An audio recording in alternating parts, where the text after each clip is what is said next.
We're here at Equip, and I'm talking to Zach Welsh. Yes. Zach, thanks for talking to us. Yeah, no problem. Zach, you look after the sales team on the West Coast, is that right? Correct, yeah, I cover the end user team for the West Coast out here in the States. So that'll be including California, I guess? Yes, California is definitely our biggest market, specifically Southern California, and then I cover Pacific Northwest, out into Colorado and Arizona as well. Brilliant. I'm going to just dive straight in then. Obviously California with the legislation, with the is it the only state in the US? It's definitely the furthest along, but it is not the only state. Right, we see a lot in the Northeast as well, and then states like Colorado as well are coming along with the regulations. With new regulations. So it's obviously great for a company that just sells battery products. No complaints here. No, I bet there are no complaints, and I'm sure we're legislation.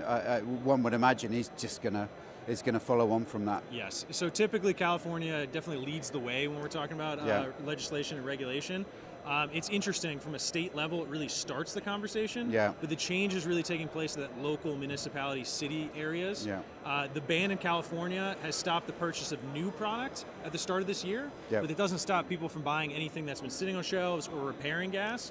The real change is happening at HOAs or local areas that say, clients that say, hey, you can't get this bid unless you use battery power. So we see that change happen fast here in California and other states.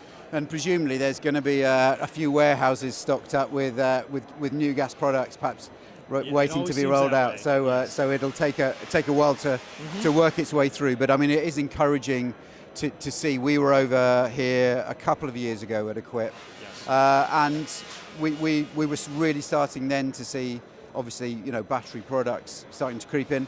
I thought we would have seen a bit more this time. Obviously, companies like yourself are purely battery, but we were expecting to see perhaps a bit more out there. You're going to see a lot of exciting things here today that I think you're going to see trickle in the market very soon. As we jump into that commercial space, a lot of the products we're showing off at the show today are going to be perfect for that user. And so that leads me neatly on, thank you, Zach, to perhaps chatting about what do you feel is the next big evolution in the US market?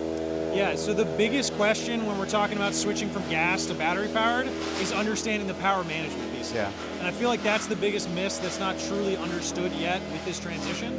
So you'll see today with a lot of these products that we have the ability to have gas-like power, but that's not true gas conversion unless you understand the batteries you need, what chargers are going to get it done, and what the infrastructure at your facility needs and currently looks like today. So on the backside of this wall, from a power management standpoint, that'll help tell that story and educate our users across the world. I think that's a really key point, isn't it? Jo is from a dealer in the UK, and she's joined us here. The managing that transition, and it's a hybrid approach. It's got to be a hybrid approach, probably for quite a while. Certainly for the professional users in the UK, isn't it? The professional users aren't switching to all the products. Some of the long reach hedge trimmers, pole pruners, because of the vibration levels, because of the weight, it's an easy switch to make. But the more traditional things like the chainsaws, although I've just seen your chainsaw running on the fuel battery, and I'm very, very impressed. A lot with of power with that one. Yeah, really impressed. But the end users, the professional end users, tend to stick with the blowers and the chainsaws with petrol for now, but some are making the change. Yeah, I think more will. I think we're seeing it. It's happening. It's not going away. It's the way the market is heading. So another thing I just wanted to bring Jo in on as well is in the UK, Milwaukee have entered the OPE market a few years ago, and really we wanted to just perhaps have a quick chat about the route to market in the US, because Jo, you've been it's been a bit of a journey for you, hasn't it? Yeah, we've been approached by Milwaukee probably about 3-4 years ago, and at the time it was the marketplace was very, very flooded. They were going into lots of garden machinery, places like ourselves. But then when we looked at what other people was doing, and there was a lot on the internet, it was a race to the bottom with pricing, which is very much like the power tool market in the UK, and not something that we do in the outdoor power equipment market. So for us at the time, back then, it was thanks but no thanks. However, we've been approached more recently, it's 2 weeks ago.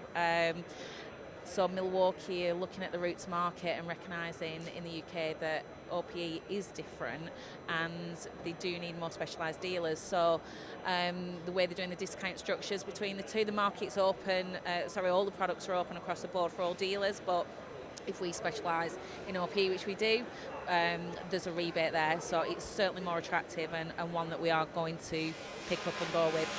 I think that's been a bit of a game changer in the dealer, will be in the dealer sector, because, the